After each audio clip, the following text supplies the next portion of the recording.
Había ángeles en la época en que Dios creaba el Edén y creaba a Adán y Eva. ¿Los ángeles estaban adentro del Edén? ¿Estaban afuera del Edén? ¿Dónde estaban? ¿En el reino de los cielos? ¿De qué se trata? Vamos a analizar un poquito los ángeles en la época del Edén, cuando Dios creaba a Adán y Eva. Vamos a ver.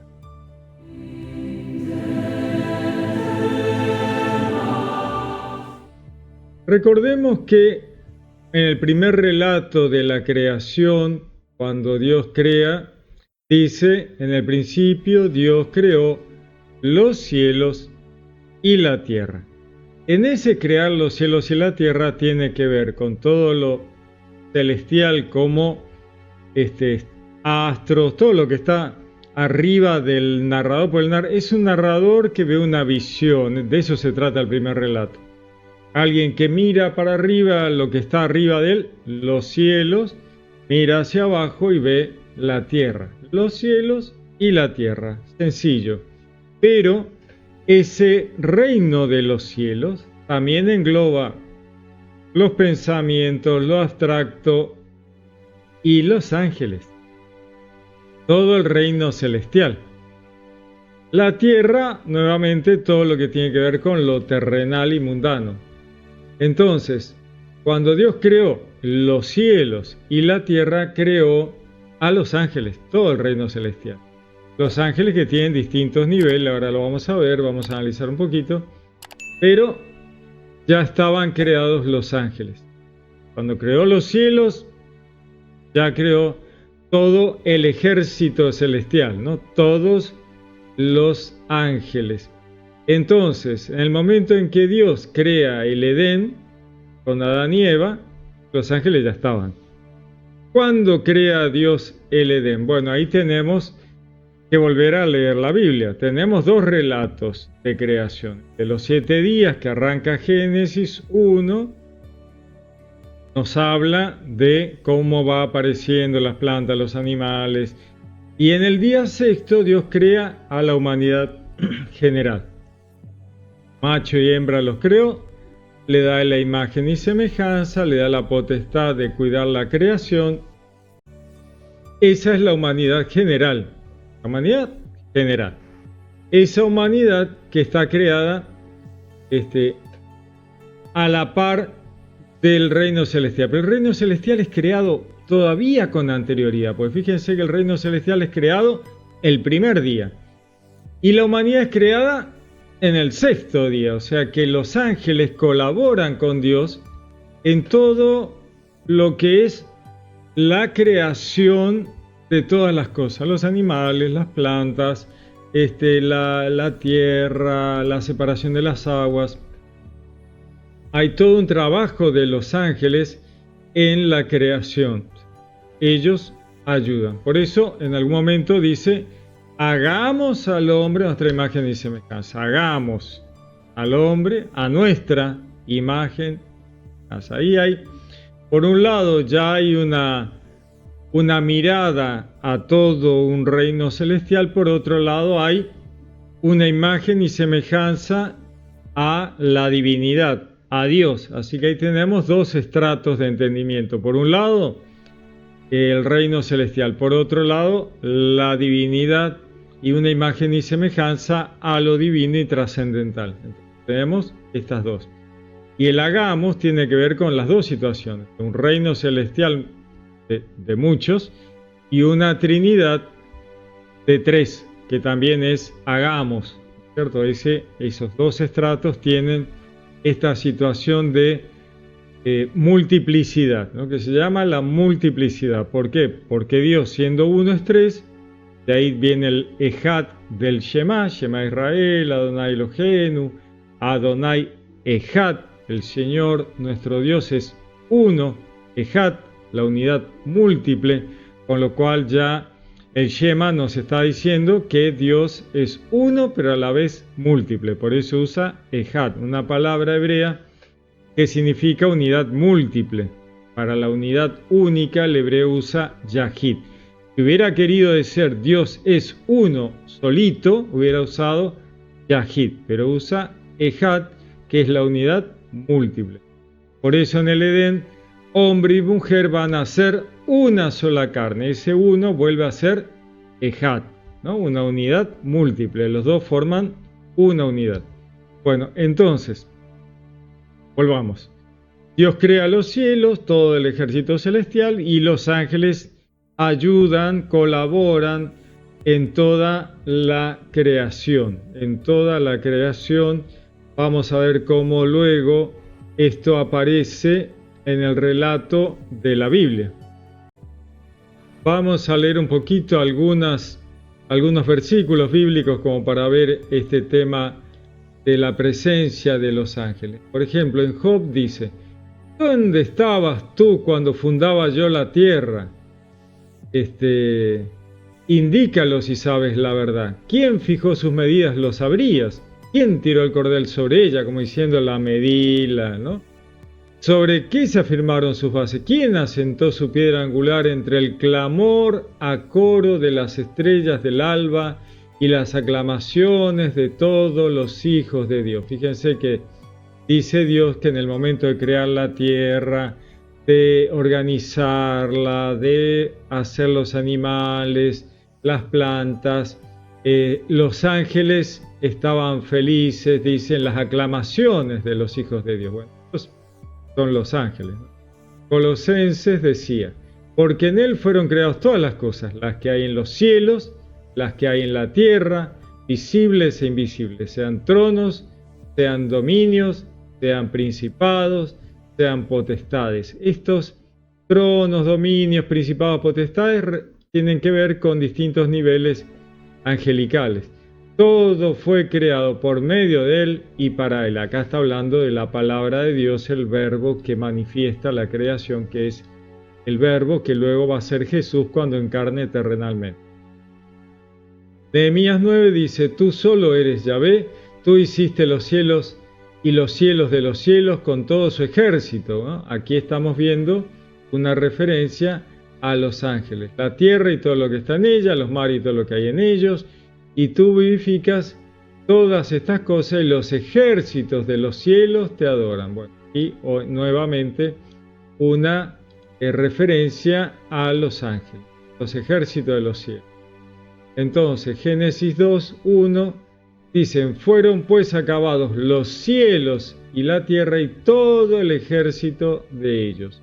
Los cielos, el ejército de los cielos. Ahí tenemos una vez más una referencia a los ángeles antes de iniciar el relato, segundo relato de la creación de el Edén. Recordemos, son dos relatos distintos que narran situaciones distintas, que narran hechos distintos, momentos distintos, tienen tradiciones distintas. Uno es eloísta al principio, el otro es yavista.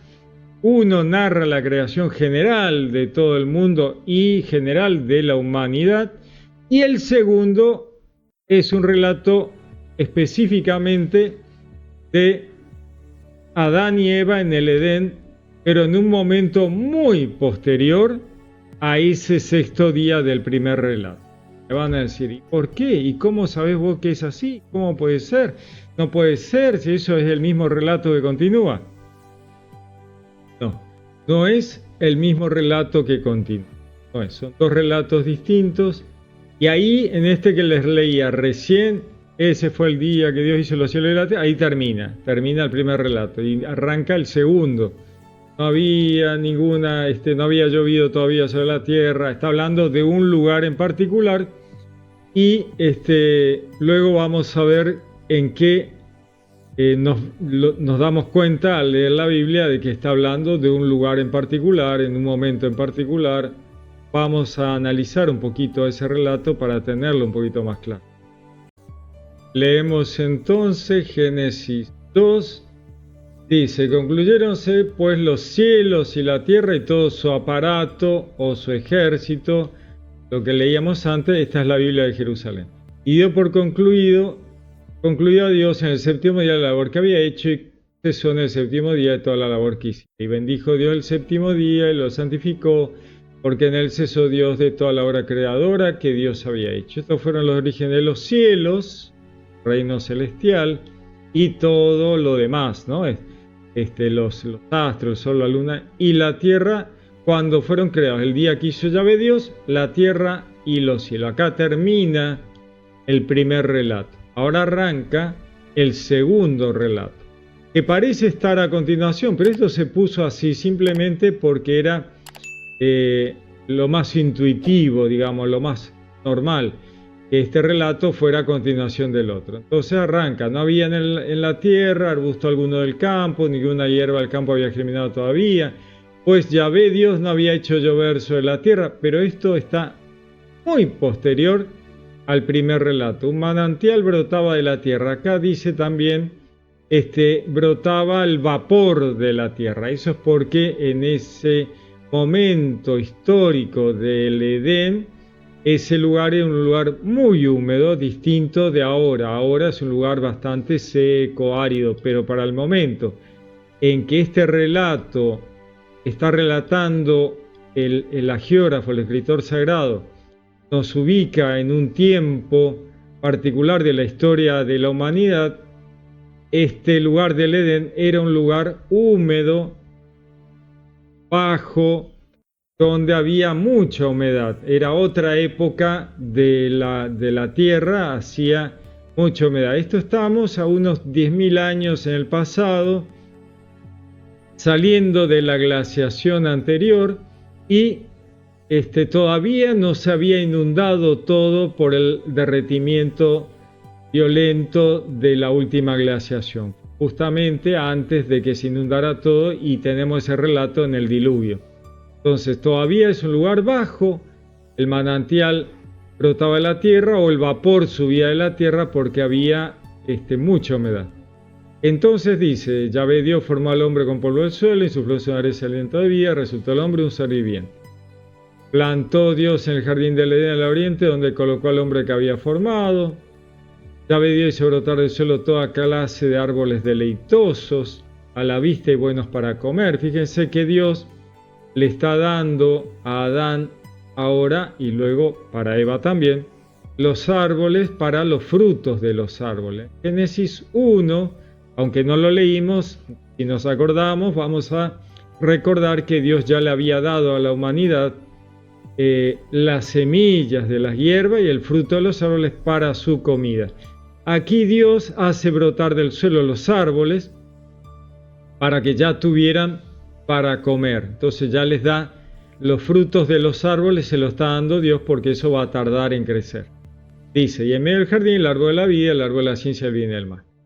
De Edén salía un río que regaba el jardín, de allí se repartía en 4 brazos. Ahora inicia el relato, nos va a dar la ubicación geográfica de este lugar del Edén, con lo cual el relato nos va a ubicar geográficamente el Edén para que no pensemos que es un lugar de otra dimensión, no es un lugar en el cielo, es un lugar en otro planeta. No, acá nos está dando un lugar geográfico exacto, ¿no? Nos dice, el uno se llamaba Pisón, el que rodea el país de Havilá, o la localidad de Havilá, o la tierra de Havilá, dependiendo de la traducción, donde hay oro. Fíjense que el escritor sagrado nos está dando una ubicación geográfica, vecinos, la tierra de Havilá donde hay oro. Aquí nos está dando una referencia que había alguien afuera en Havilá que hacía minería porque explotaba el oro, ¿no? El oro de aquel país es fino, significa que hay comercio, o sea, no solo hay gente y hay minería, sino que además hay comercio, porque si no, este comentario no existe. El oro de aquel país es fino. El oro de aquel país es fino. Esto nos está dando una idea de comercio. Sin comercio no hay diferencia de oro, y sin minería no hay oro. Y si hay oro es porque alguien lo sacó. Son reflexiones lógicas que uno debe hacerse al leer este texto, porque si no lo pasamos por arriba y pensamos que afuera del Edén no hay nadie. Pero el texto está diciendo que sí, que hay gente. No solo hay gente, hay mucha gente y tienen una actividad importante. Del Edén salía un río que regaba el jardín, se regaba en 4 brazos, el uno se llamaba Pisón, tiene nombre el río, ¿no? Había gente en Havilá, donde había minería y había comercio. Allí se encuentra el Bedel y el ónice. El segundo río se llama Gijón, que rodea el país de Kus. Nuevamente tenemos la misma situación. El tercer río se llama Tirel, que corre al oriente de Asur, y el cuarto río es el Éufrates. Ven que nos da una ubicación geográfica perfecta para que nos ubiquemos. Vamos a ver esa famosa ubicación. Esta es la ubicación del Edén. Acá tenemos la Mesopotamia, acá tenemos Kus, Cavilá. Vamos a ampliarlo un poquito para que se vea un poquito. Vamos a ver un poco. Gijón, Kus, Nod, de donde sale la mujer de Caín, Cavilá, Pisón, Asiria, ¿no? Asur. Este es todo Edén y acá está el Gan Edén, el jardín del Edén.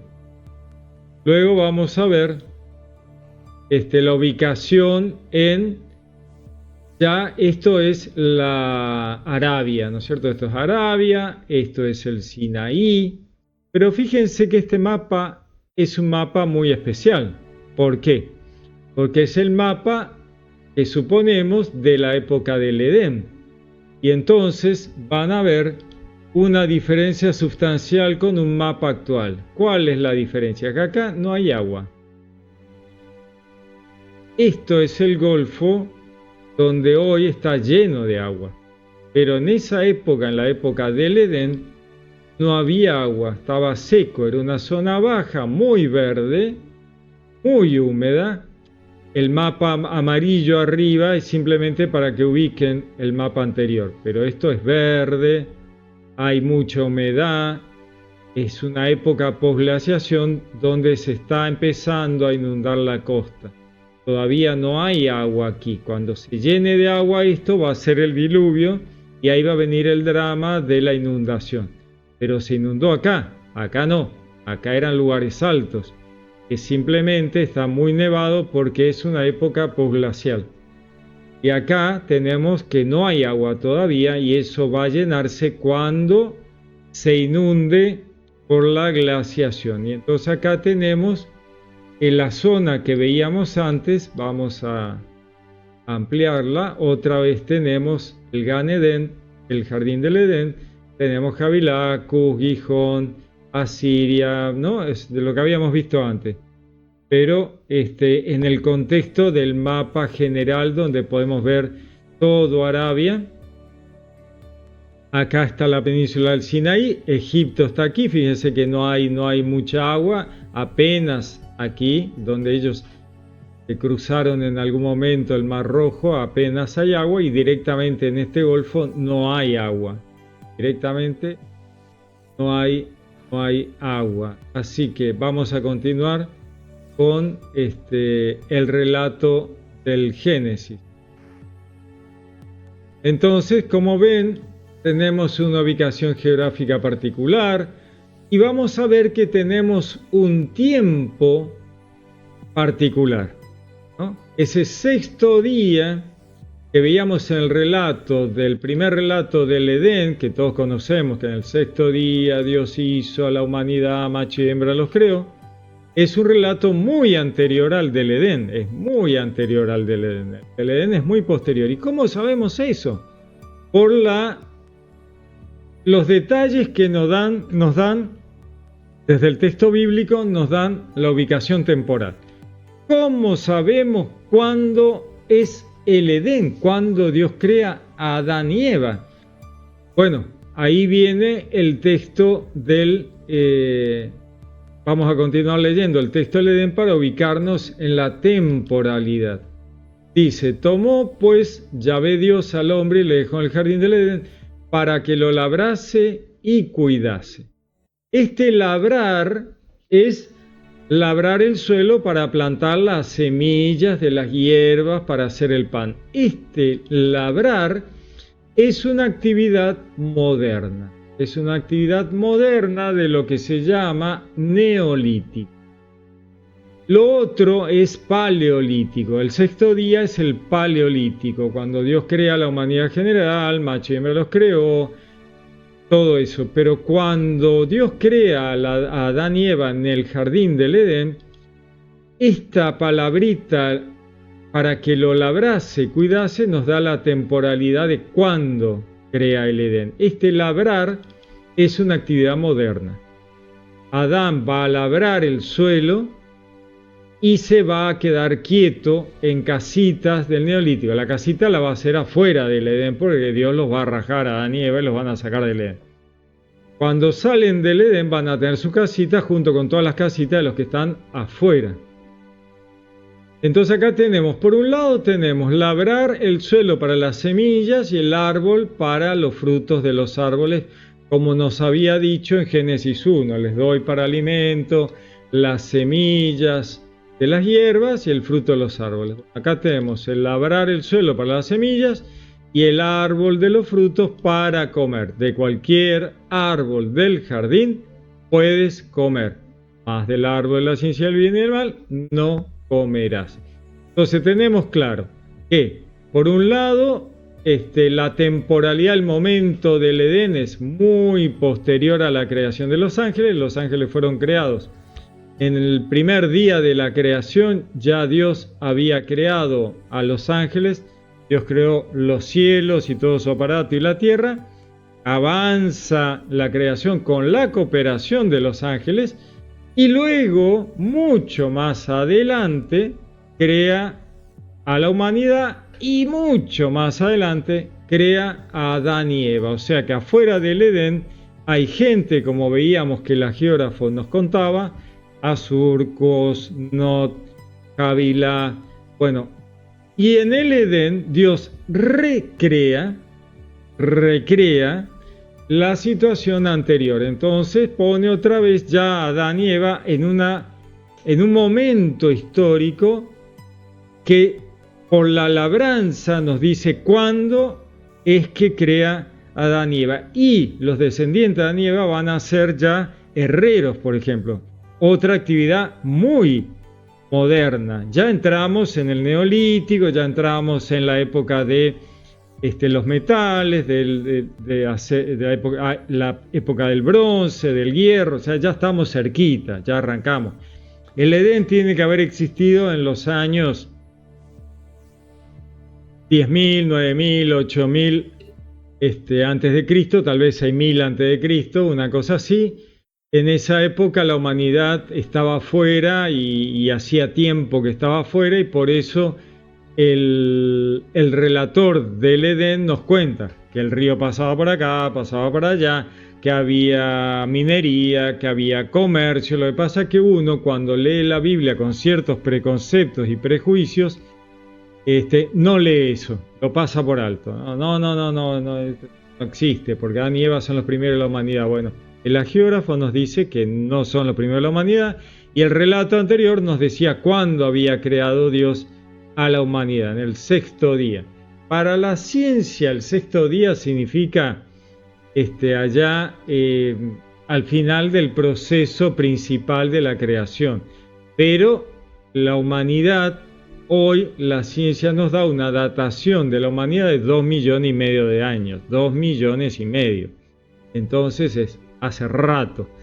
Y las civilizaciones, 200.000, 100.000 años atrás. ¿Se imaginan que para cuando llega Adán y Eva hace unos 6.000, 7.000, 8.000 años, había gente por todos lados en el planeta? Había gente en América, en Australia, en Oceanía, Asia, África, Europa. Había gente por todos lados. Y la arqueología nos muestra toda esa gente que estaba allá afuera. Entonces tenemos, por un lado, hay gente por todos lados, y por otro lado, los ángeles que recorren la creación ayudando a Dios a hacer las cosas. ¿Dónde vemos que los ángeles recorren la creación? Bueno, vamos a ver algunos relatos de la Biblia para ver cómo la Biblia nos habla de que los ángeles recorren la creación. Vamos a leer algunas citas bíblicas para ubicarnos en el tema de los ángeles ayudando a Dios en la creación. Entonces, vemos Zacarías 1, 10, 11, dice: el hombre que estaba entre los mirtos tomó la palabra y dijo: estos son los que Yahvé ha enviado a recorrer la tierra. Ellos respondieron al ángel de Yahvé que estaba entre los mirtos: hemos recorrido la tierra y la hemos hallado toda tranquila y en calma. Vemos que los ángeles, Dios manda a los ángeles a recorrer la tierra para ver en qué condiciones está, cómo está. Zacarías 6 dice: cuando los fuertes salieron impacientes por recorrer la tierra, dijo: id, recorred la tierra, y recorrieron la tierra. Otra vez los ángeles cumpliendo las órdenes divinas. En Génesis 28, cuando Jacob sueña, dice: tuvo un sueño, había una escalera apoyada en la tierra, con la cima tocando el cielo, y ángeles de Dios subían y bajaban de ella. Como vemos, los ángeles son mostrados en el texto bíblico como mensajeros que transitan entre el cielo y la tierra.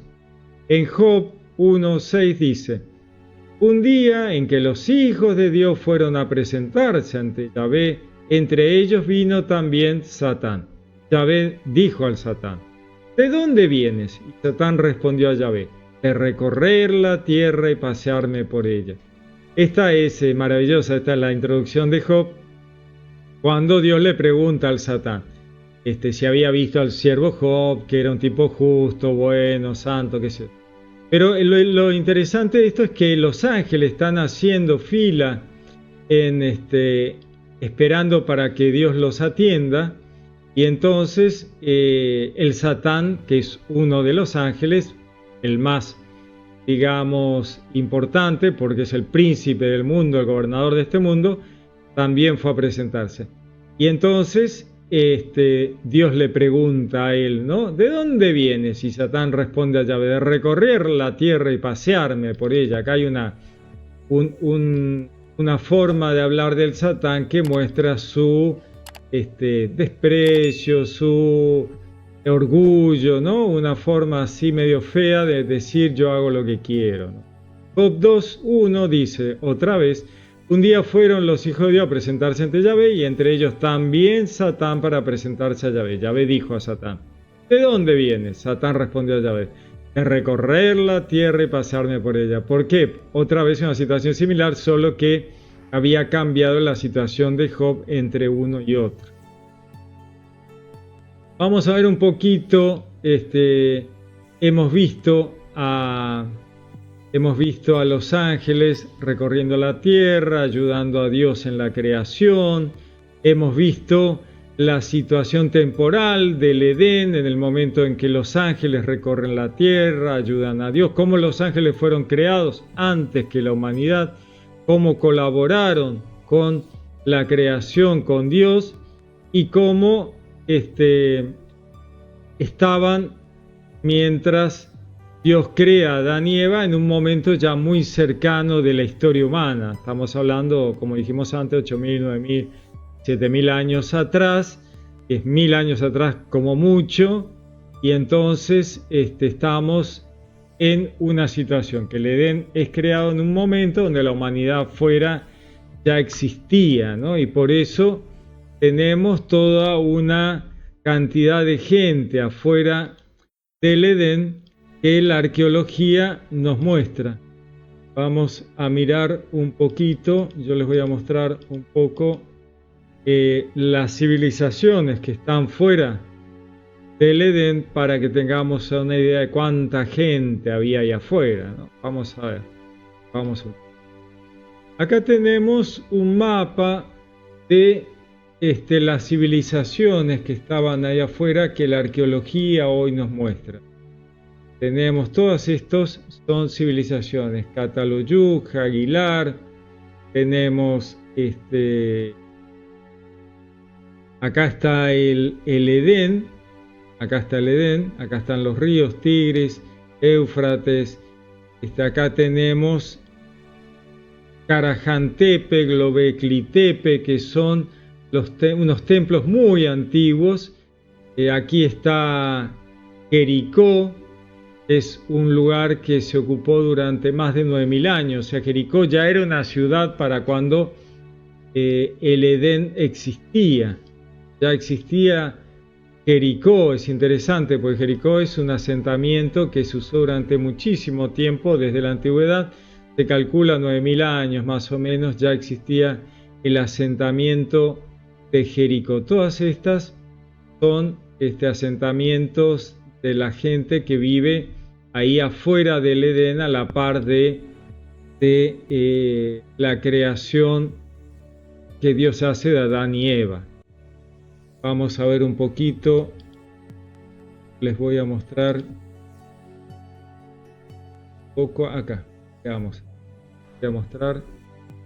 Este es el asentamiento de Jericó en el Neolítico, más o menos 9000 años. Tenemos también Cataloyuc, que era la otra que les había mostrado antes. Este es un asentamiento, fíjense las casas, los ladrillos. Esto es muy antiguo, muy antiguo. Vemos entonces una casa del Neolítico. Fíjense, así es como tendría que haber vivido Adán y Eva cuando salieron del Edén. Hubieran vivido en una casa como esta, que ya era lo que estaba afuera para la época en que ellos salen del Edén y se mezclan con la gente, se mezclan de gente que vive en casas similares a esta. Sin embargo, los habitantes anteriores, 100.000, 200.000 años antes, eran cuevas como estas, ¿no? Esta es Skull Cave, ahí cerca. Esta sería más o menos una representación de una gente de la época del Neolítico. Estas son herramientas del Neolítico. Estos son neandertales muy antiguos, anteriores a Adán y Eva.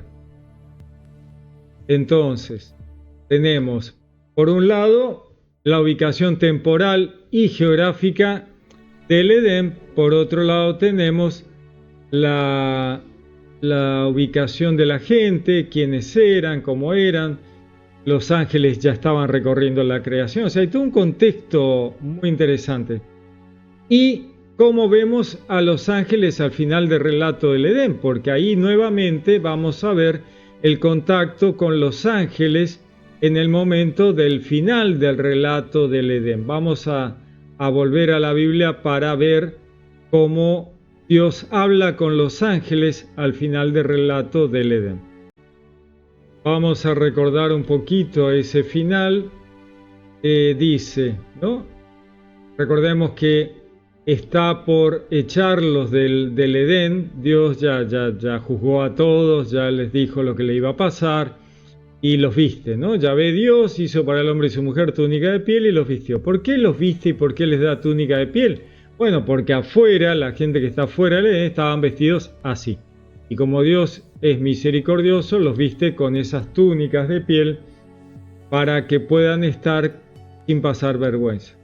Y aquí viene donde Dios habla con los ángeles que están observando todo este proceso. Y entonces dice, y dijo Yahvé Dios, he aquí que el hombre ha venido a ser como uno de nosotros.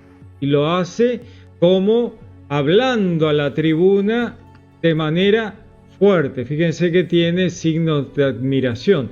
He aquí que el hombre ha venido a ser como uno de nosotros en cuanto a conocer el bien y el mal. Ahora pues, cuidado, no alargue su mano y tome también del árbol de la vida y comiendo de él, viva para siempre. Y echó Yahvé Dios del jardín del Edén para que labrase el suelo. Otra vez volvemos a la misma situación. Labrase el suelo, conseguir las semillas de las hierbas, de donde había sido tomado. Y habiendo expulsado al hombre, puso delante del jardín del Edén querubines. Otra vez los ángeles y la llama de espada vibrante para guardar el camino del árbol de la vida, para que no vuelvan más al jardín del Edén. Entonces pone a ángeles para proteger el jardín del Edén y ya no pueden volver más. Tienen que llevar, la información recabada en el Edén, de conocer que el Satán era el culpable de la tribulación humana. Tenemos ahí todo un tema teológico de información que debe llevar a Adán y Eva a la humanidad que está afuera, ¿no? Luego se casa Caín con esa mujer del pueblo que está afuera, del país de Nod, ¿no? Y ahí vemos otra vez la presencia de esa gente afuera. Pero lo interesante aquí es que Dios grita a la tribuna, podríamos decir, de los ángeles que están observando lo que pasa, ¿no? Y les habla a Dios a esos ángeles.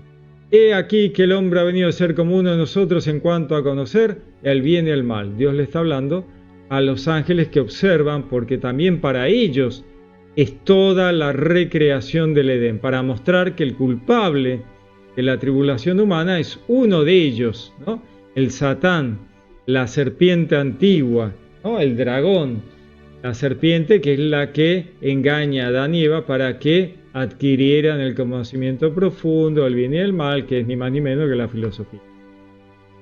Entonces dice, bueno, ahora pues cuidado que no alargues su mano, tomen también del árbol de la vida. Esto prefigura a Cristo y comiendo de él vivan para siempre. Esta es la vida eterna que va a llegar mucho más adelante con Cristo. Y le echó Yahvé Dios del jardín del Edén para que la abrase, como decíamos antes, vuelve sobre la idea de las hierbas, de la semilla de las hierbas, para su comida. Y habiendo expulsado al hombre, puso delante del jardín los ángeles, querubines con la espada vibrante. Aquí tenemos otra vez las imágenes de los ángeles que están a la par de la humanidad trabajando para Dios.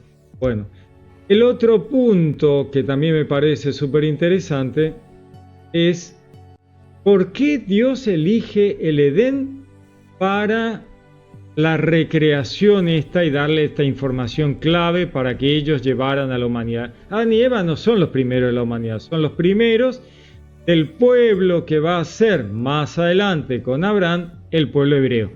Pero afuera están lo que llamamos los gentiles, los que no son judíos. Ahora, Adán y Eva son exactamente iguales que los que están afuera, no hay diferencia.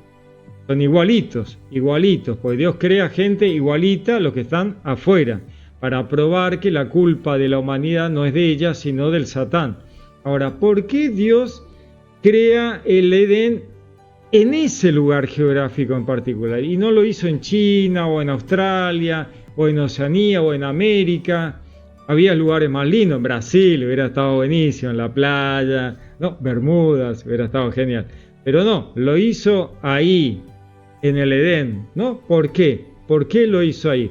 Vamos a leer la Biblia que nuevamente nos va a explicar por qué Dios crea a Adán y Eva en el Edén. Leamos un poquito de la Biblia. Vamos a leer Ezequiel 28, 12 al 19. Un pasaje bíblico que está dirigido al rey de Tiro, pero que en realidad cuando uno lo lee te das cuenta que toma a Dios al rey de Tiro como modelo del Satán y aquí nos habla en realidad a través del rey de Tiro de un mensaje del profeta al rey de Tiro. Nos va a hablar de el enemigo, del Satán, ¿no? Dice, así dice el Señor Yahvé, eras el sello de una obra maestra, lleno de sabiduría, acabado en belleza. En Edén estabas, en el jardín de Dios. Ven que está diciendo, Dios le está diciendo al profeta que el Edén es la casa, el lugar donde vive el Satán. El Satán elige ese lugar porque le gustó, porque ya sabe que el comercio, el oro, la minería, él cae a la terrenalidad y se deja llevar por el poder que le da el dinero y el comercio. Le encantó eso, ahora lo vamos a ver. Entonces dice, en Edén estabas en el jardín de Dios. Toda suerte de piedras preciosas formaban tu manto, rubí, topacio, diamante, crisólito, piedra de ónice, jaspe, zafiro, malaquita, esmeralda. Fíjense, en oro estaban labrados los aretes pinjantes que llevabas, aderezados del día de tu creación. Fíjense que esto es lo mismo que leíamos con respecto a la minería de los alrededores del Edén. Esto coincide perfecto con la minería y el relato de el comercio que hacían los pueblos que vivían alrededor del Edén, ¿no? Las piedras preciosas, el oro, ¿no? Que era lo que le encantaba al Satán. Querubín protector de alas desplegadas. Ven que está diciendo Dios que el Satán es un querubín protector, ¿no? Fíjense como el tipo se dio vuelta, como decimos en Argentina, se dio vuelta como una media. La pasó de ser una cosa a ser otra y se opuso a Dios. Pero originalmente era un ángel perfecto, ¿no? Querubín protector de alas desplegadas te había hecho yo, dice Dios.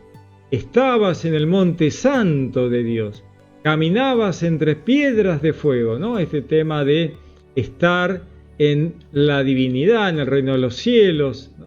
Entre piedras de fuego, ¿no? Caminando entre los ángeles, entre el Espíritu Santo, porque el fuego, las piedras de fuego siempre es referencia al Espíritu Santo.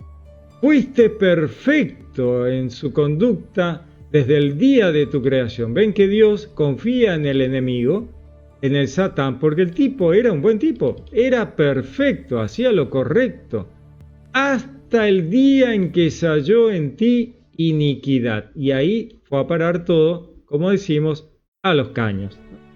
Se pudrió todo, diríamos, en Argentina. Por la amplitud de tu comercio, se ha llenado tu interior de violencia. Fíjense que aquí habla claramente del comercio, que lo veíamos en el relato del Edén, ¿no? El comercio, de las piedras preciosas, del oro, de la minería. Bueno, acá vuelve Dios allá en este texto del profeta, dice, por la amplitud de tu comercio se ha llenado tu interior de violencia y has pecado. Y yo te he degradado del monte de Dios y te he eliminado, querubín protector de en medio de las piedras de fuego. Como diciéndole, bueno, esta es la caída del ángel, esta es la caída del Satán. Que uno dice, bueno, se cayó y se pegó un porrazo. En realidad es pasar de un nivel de estar en un lugar muy bueno para Dios a pasar a ser un mal tipo, ¿no? Pasar a ser un mal tipo, que no es confiable. Esa es la caída, no es que se tropezó en el cielo y se pegó un palo en la tierra, sino que ha pasado a otra situación para Dios. Tu corazón se ha apagado de tu belleza, has corrompido tu sabiduría por causa de tu esplendor. Yo te he precipitado a la tierra, la terrenalidad, la mundanidad. Te he expuesto como espectáculo a los reyes, dice Dios, en cuanto a un proceso de exposición del Satán a través del tiempo. Porque acá el que habla es Dios, y Dios tiene una temporalidad distinta. Entonces dice, yo te he precipitado en tierra, te he expuesto como espectáculo a los reyes. Y aquí tenemos que pensar que el que habla es Dios y está diciendo que el Satán va a quedar expuesto al mundo y que todos van a ver todas sus bajezas, sus ventralidades, ¿no? Porque le dice, Dios, vas a caminar sobre tu vientre, te vas a arrastrar sobre tu vientre, vas a comer tierra del suelo, ¿no? Dice, por la multitud de tus culpas, por la inmoralidad de tu comercio, has profanado tus santuarios. Lo que era santo para Dios, el Satán lo ha profanado. Y yo te he sacado de ti mismo el fuego que te ha devorado, te he reducido a ceniza sobre la tierra.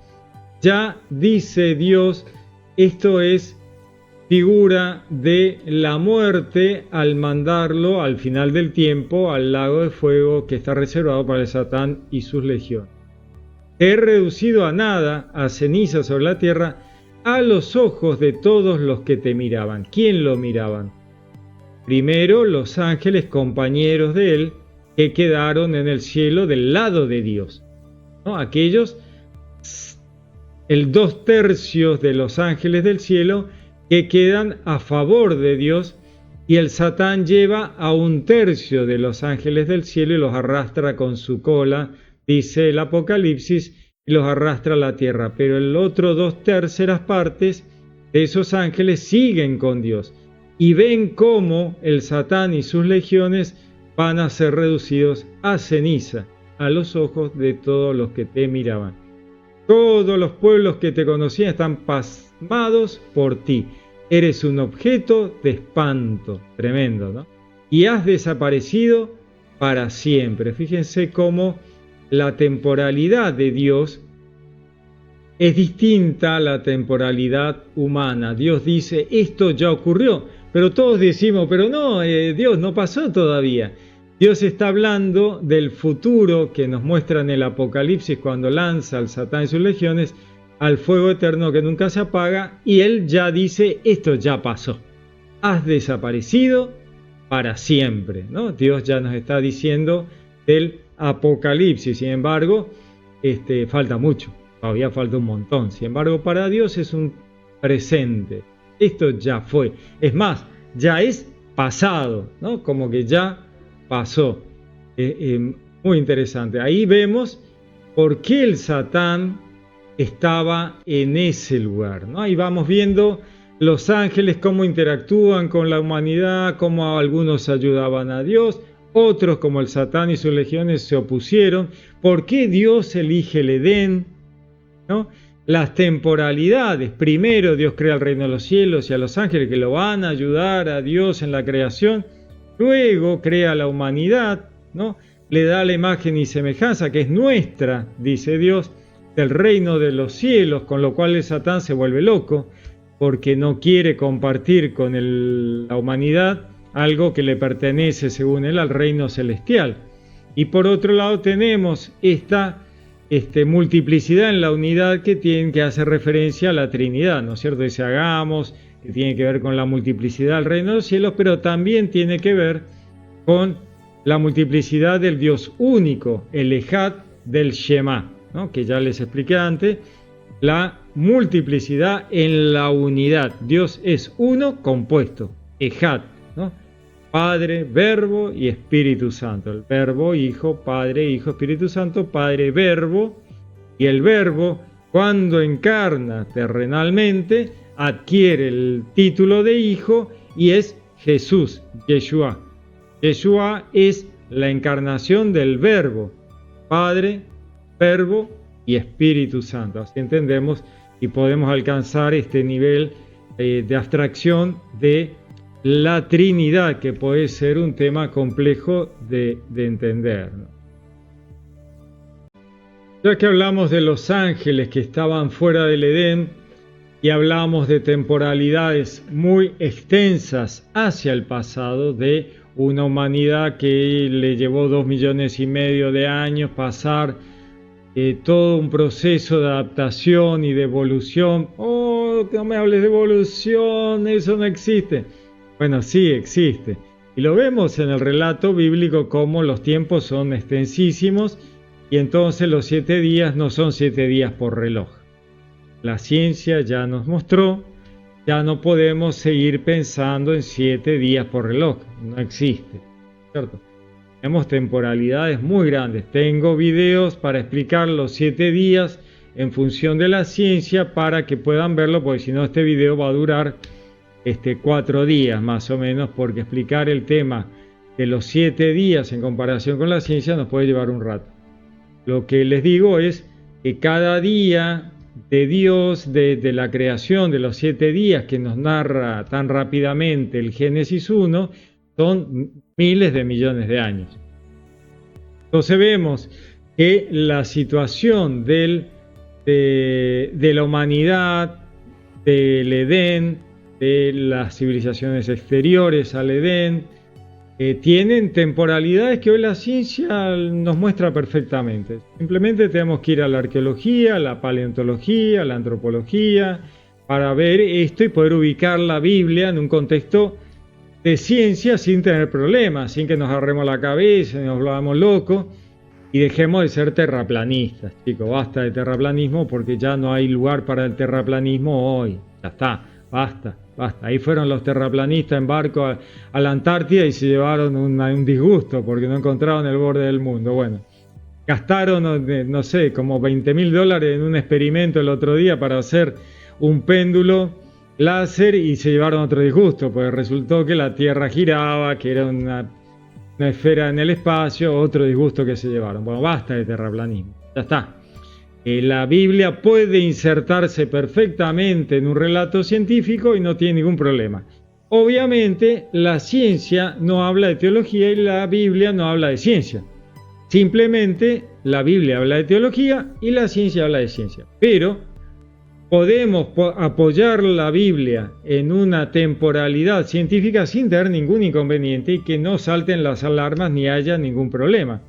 Y en ese relato de evolución y de adaptación de las especies, la Biblia está perfecta, no tiene ningún problema.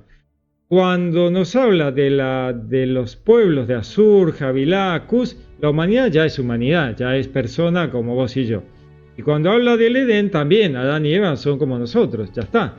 Porque son tiempos muy recientes, son tiempos del 10.000 hacia atrás, de 9.000, 8.000 años hacia atrás, ya somos todos así. No las cuevas que veíamos antes, como la de los neandertales. Esos sí eran distintos de nosotros, pero bueno, estábamos en medio de una evolución. Cuevas que se encontraron ahí en Israel. Todo lo que yo les muestro es cercanito a el Edén y cercano a Israel.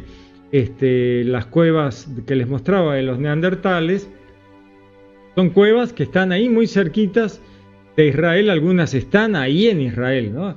De los neandertales que tienen 200.000 años de antigüedad. Entonces, estamos perfectos. Ahora que hablamos, pudimos hablar de la Biblia, del Edén, de los ángeles que están afuera del Edén, temporalidades, tiempos. Quisiera hablar de las mitologías de los pueblos cercanos a los hebreos, que muchas veces me ocurre que cuando uno habla del Edén y de la antigüedad, algunas personas hablan de los Anunnakis, de los extraterrestres, de cosas que son mitologías. Son mitologías. Preparé un poquito un resumen de esto para poner las cosas en su lugar y para que no nos dejemos llevar por mitologías antiguas que no tienen nada que ver con la realidad. No sé, mucha gente se engancha con los Anunnakis, los extraterrestres, por libros de ciencia ficción que se escribieron y los tomaron como si fueran libros de textos. Vamos a leer un poquito para que no haya esta confusión y no me hagan comentarios de los Anunnaki. Si quieren háganlo, no pasa nada. Pero vamos a resolver esto ya, porque después me lo van a hacer y entonces vamos a analizar un poquito este tema de las mitologías. Vamos a ver. Los Anunnaki, famosos Anunnaki. ¿En qué se basa la idea de los Anunnakis como extraterrestres, ¿no? Que estaban ahí en las mitologías de los pueblos de los alrededores? La teoría de los Anunnaki como extraterrestres se basa en la interpretación pseudocientífica, pues no es científica, de textos mesopotámicos realizados por Zecharia Sitchin, un escritor teórico de las conspiraciones, ¿no? Teórico de las conspiraciones, que esto le encanta a mucha gente, ¿no? Teoría de las conspiraciones. Yo no digo que no existan las conspiraciones, ahora les voy a mostrar otra cosa para que pongamos todo en su lugar, ¿no? Yo no digo que no existan determinadas conspiraciones, digo que a veces esta gente termina siendo cómplices de algunas situaciones y engañan a mucha gente para hacerles creer de cosas que no existen. Este señor Zecharia Sitchin argumentó que los Anunnakis eran una raza alienígena avanzada que visitó la Tierra hace unos 400.000 años atrás y creó genéticamente a la humanidad, con lo cual este hombre lo que quiere es descartar la creación de Dios, ¿no? Él trata de una manera así tan burda de hacer un cuento de ciencia ficción con una pseudociencia que no existe y de esa manera pegarle al relato bíblico, que relato bíblico no tiene ningún problema, no necesitamos que ningún Zecharia Sitchin quiera inventar extraterrestres para crear la Tierra. Es importante que señalemos, muy importante, que no hay ninguna evidencia arqueológica o textual en los escritos sumerios, acadios, babilonios o asirios que respalden esta teoría. No existe ninguna evidencia arqueológica, ninguna. O sea, esto es un invento, ¿no? El origen de la teoría de Zecharia Sitchin y sus libros fue popularizada en la década de 1970 por este hombre que escribe El 12º planeta en libros de una serie que se llamaban Crónicas de la Tierra. Ciencia ficción. ¿Te gusta la ciencia ficción? Léelo, pero no te la creas. Lee la ciencia. La ciencia ficción está linda, es entretenida, está buena. Yo he leído un montón de ciencia ficción. Me encanta la ciencia ficción, pero no me la creo. es ciencia ficción, ¿no? Podemos mirar películas de marcianos con antenitas, genial, buenísimo, pero yo no me lo creo. No digo que no existan los extraterrestres, ¿me entienden? A ver, yo no digo que no haya humanos en otros planetas, humanos o lo que sea, ¿no? Que haya vida en otros planetas, yo no tengo ningún problema con eso. Estoy seguro que debe haber vida en toda la galaxia, porque hay muchísimas galaxias, nuestra galaxia es muy grande, hay planetas por todos lados, debe haber vida por todos lados. Pero los Anunnakis no, los Anunnakis no. Entonces, estos Anunnakis, según este muchacho Zacarías, era una raza extraterrestre que provenían de un planeta Nibiru, ¿no? Un planeta errante. Bueno, cualquier planeta... ¿Existen los planetas errantes? Sí, existen los planetas errantes. ¿De dónde salen los planetas errantes? Bueno, un sistema solar como el nuestro, donde ahora funciona todo perfecto, pero que cuando venga el final de los tiempos narrado en el Apocalipsis, el Sol crezca hasta gigante roja, se coma Mercurio, Venus, probablemente la Tierra, bueno, los otros planetas, Marte, Júpiter, Saturno, Urano, Neptuno, Plutón, ya no van a poder quedarse agarrados a la gravitación del Sol, porque el Sol se va a expandir, va a quedar muy liviano, y esos planetas se van a salir y van a salir volando errantes.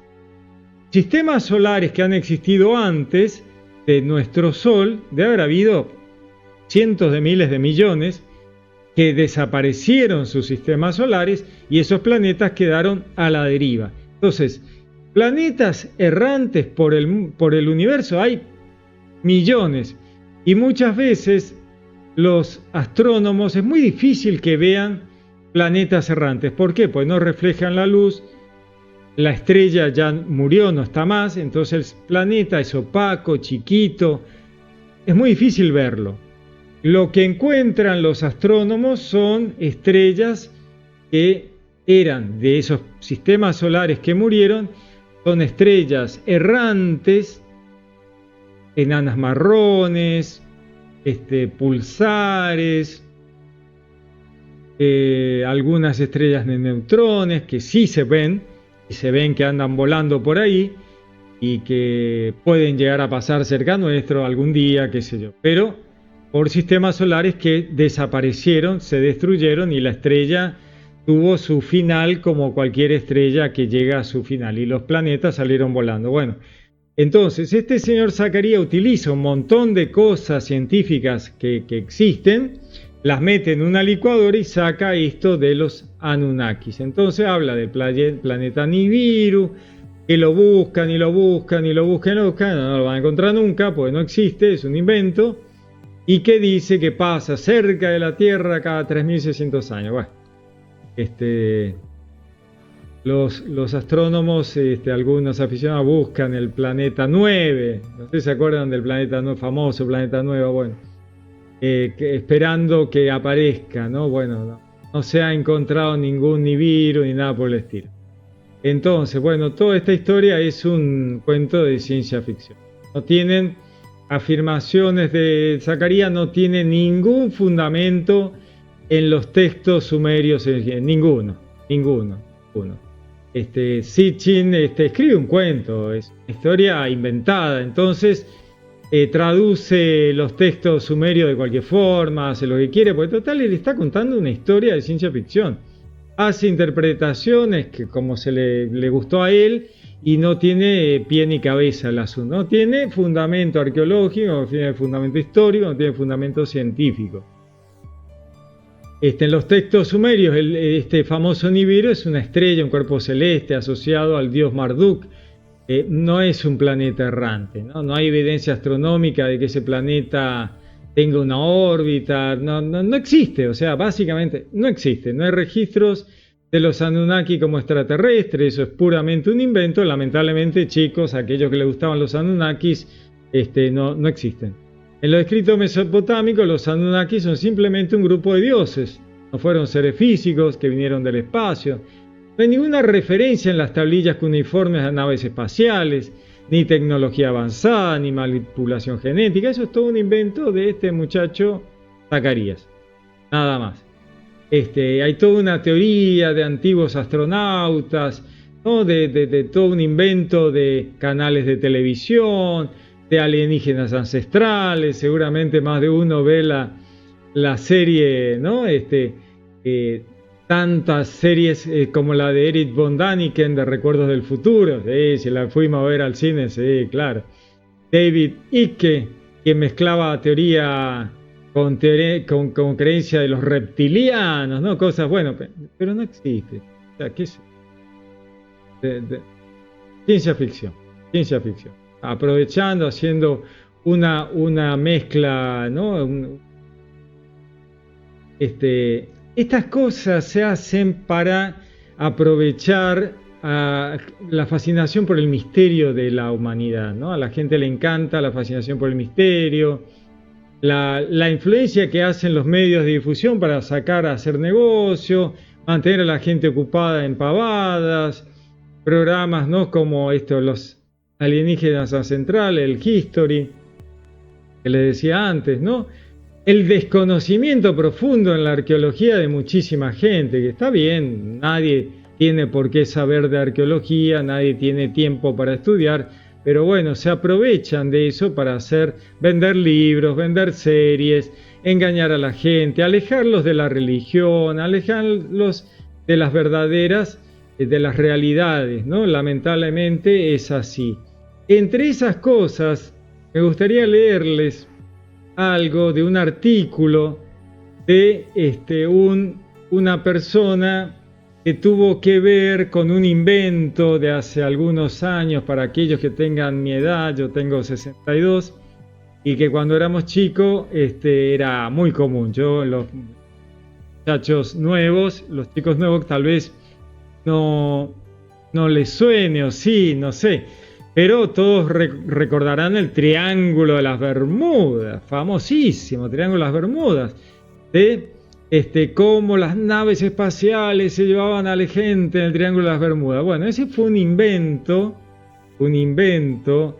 de los Estados Unidos para tapar, en la época de la Segunda Guerra, el poderío militar nazi. Fue un invento, lo inventaron para desvirtuar las noticias del ataque de los submarinos nazis que ocurrían en la costa de Estados Unidos, de México. Los submarinos nazis llegaron hasta la zona norte de Brasil, Venezuela. O sea, fue impresionante. Los nazis, al principio de la guerra, como los Estados Unidos, Inglaterra no tenían submarinos, no tenían fuerza de submarinos, y los nazis sí, ellos hicieron un desastre. O sea, jugaron al tiro al blanco con toda la provisión que mandaba Estados Unidos para sostener la guerra en Europa, y los alemanes con sus submarinos masacraron a los barcos estadounidenses que llevaban provisiones, armamento a Europa para financiarlos a los ingleses, a los aliados, ¿no? Entonces, para que Estados Unidos, para que la gente, el pueblo norteamericano, no se enterara de la masacre que estaban haciendo los nazis en la costa de Estados Unidos, masacrando a los barcos norteamericanos, inventaron lo del Triángulo de las Bermudas.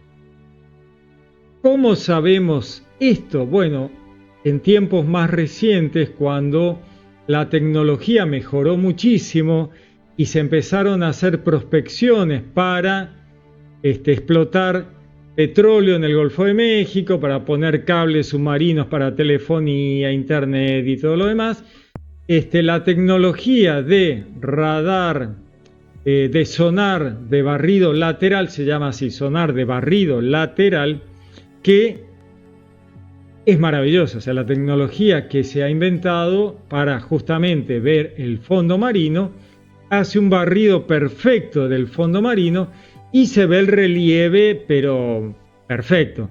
¿Y qué ocurrió cuando se empezaron a hacer las prospecciones para los pozos petrolíferos, para tender los cables?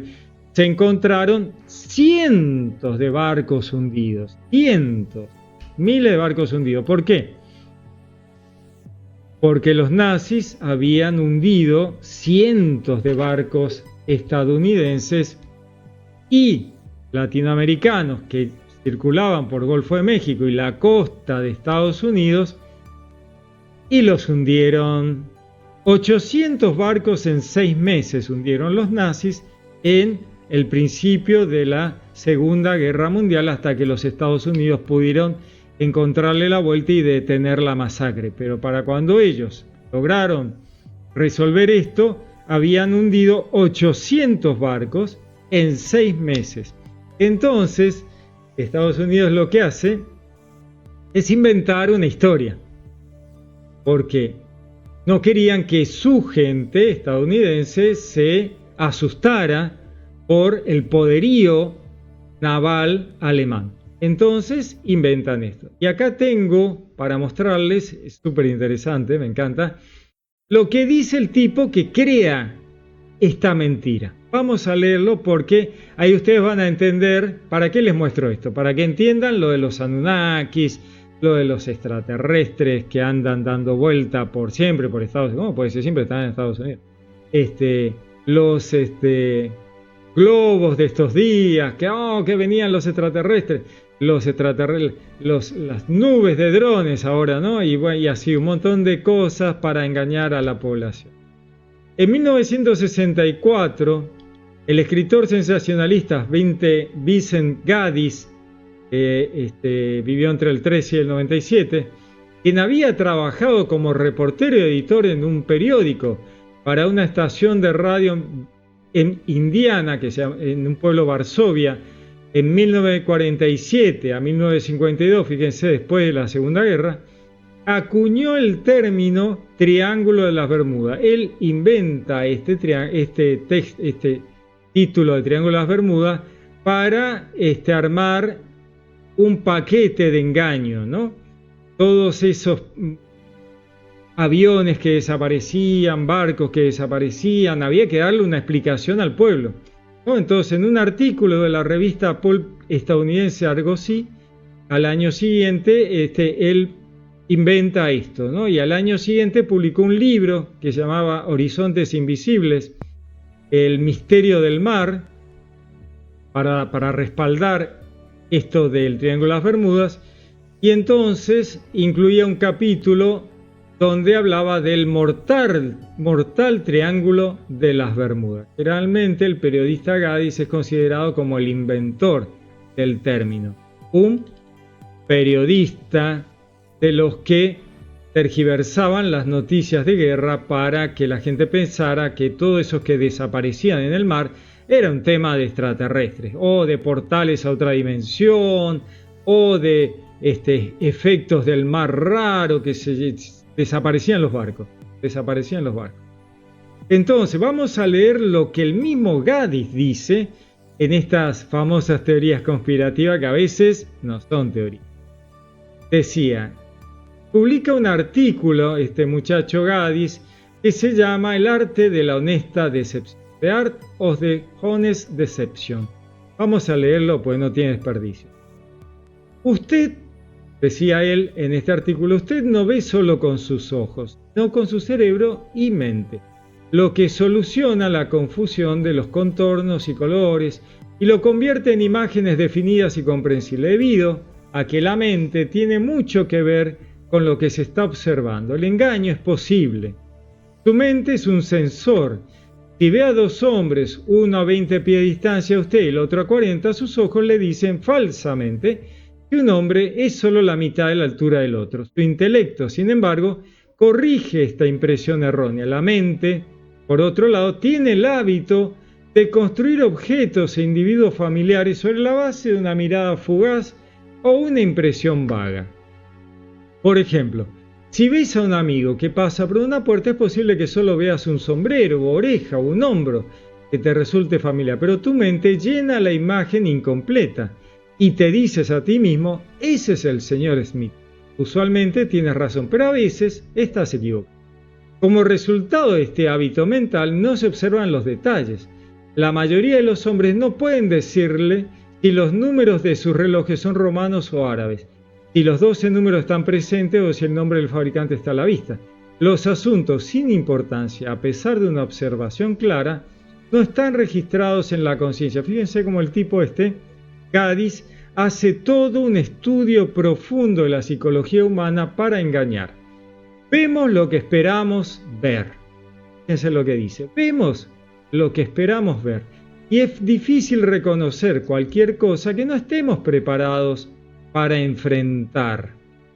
Si nos encontramos con un oso polar en un campo cerca de Chicago, es probable que lo reconozcamos como una gran roca blanca. Claro, el tipo dice, mira, aunque vos veas un oso polar en el patio de tu casa, cuando lo veas de pasada vas a decir, eso es una roca, una piedra blanca, porque ¿qué hace un oso polar en Chicago? No, imposible, ¿no?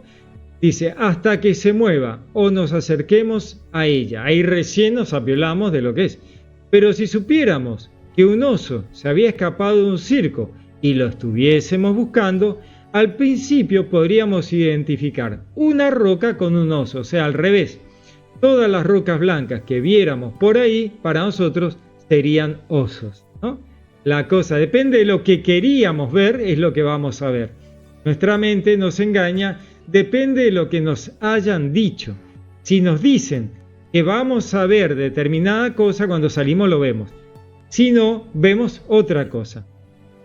Entonces dice, un mago, él sigue con esta explicación, un mago lanza una naranja al aire 3 veces, la naranja sube y baja.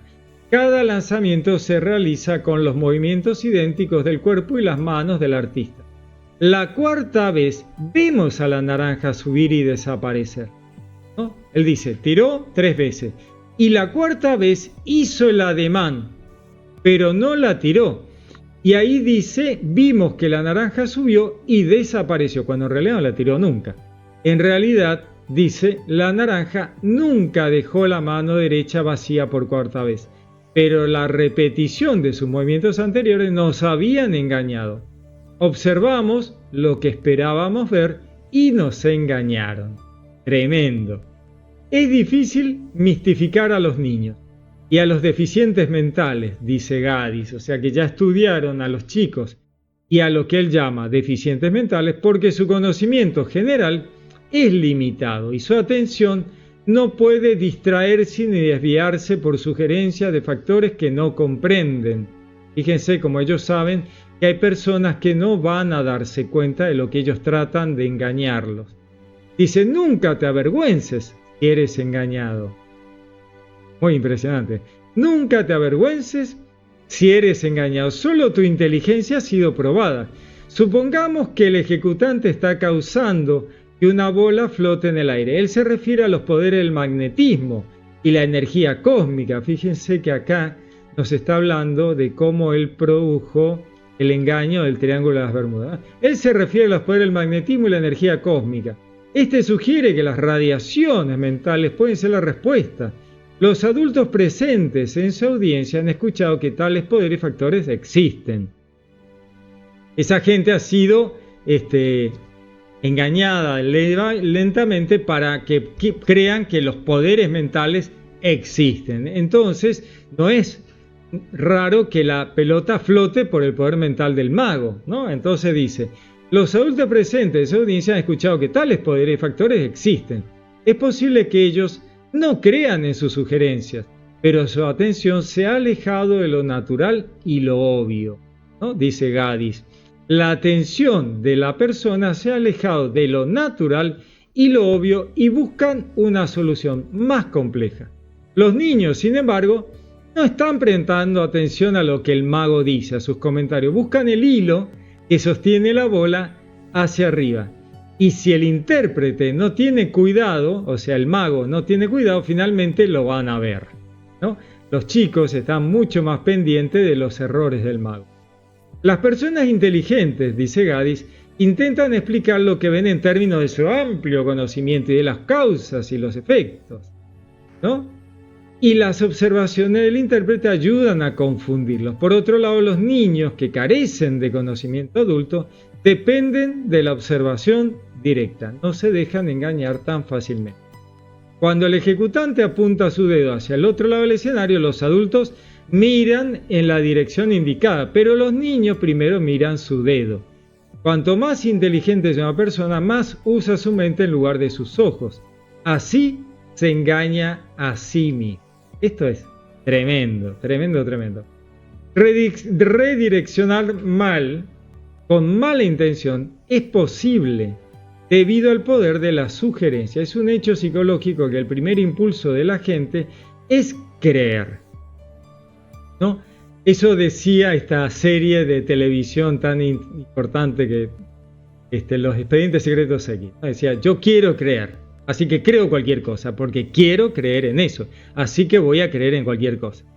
La duda suele ser secundaria, decía Gadis, y el poder de la sugerencia ejerce una tremenda influencia en nuestras vidas y opiniones. Dice, dame toda la atención de un hombre, solía decir Harry Keller, el famoso nigromante de la última generación, y una manada de elefantes, precedida por una banda de música, puede marchar detrás de mí y él no lo sabrá. O sea, no va a ver lo evidente. Cuanto más intentes resolver su misterio utilizando tu inteligencia, más fácilmente te desconcertará. Así a veces, por extraño que parezca, nos engañan porque deseamos ser engañados. Y ese es el mayor, el más importante principio de todos. Tremendo, ¿no? Tremendo, tremendo, pero a la vez hay que estar muy atento para que no nos engañen. Bueno, esto les muestro por el tema de los Anunnakis, ¿no? Mucha gente prefiere algo tan complicado y raro, fabricado por un tipo que escribió ciencia ficción, y terminan creyendo en los Anunnakis, alejándose de la religión, alejándose de los ángeles, alejándose de los milagros evidentes que ocurren todos los días, porque todos los días vivimos milagros de Dios, que mucha gente los niega porque prefieren creer en pseudociencia, en extraterrestres y naves espaciales. Una lástima, porque terminan alejándose de Dios. Una pena. Bueno, hemos tenido un camino, hemos pasado por todos los puntos que me parece que son importantes para ver a los ángeles, a la creación, a la Biblia, cómo Dios nos muestra a los ángeles en la historia, cómo los hemos tenido y los tenemos alrededor nuestro, el Edén, antes, durante, después del Edén, los ángeles que recorren la creación, que nos ayudan en la vida cotidiana, el ángel de la guarda, que nos acompaña toda nuestra vida. Así que espero que podamos conversar en los comentarios, me los dejan, me dicen qué les parece, qué piensan de los ángeles, ¿no? De los ángeles que nos cuidan y de los ángeles como el Satán y sus legiones que nos ponen palos en la rueda. Pero bueno, así es la historia, ¿no? Los vemos en el Apocalipsis, los vemos como hay dos situaciones angelicales. Uno que nos cuidan, que acompañan a Dios, y los otros que tratan de enviarnos a la muerte segunda. Una lástima. Muy bien, les dejo algo para pensar. Les deseo un lindo día, que Dios los bendiga. Los saludo con gran afecto. Les habló Pablo Castro.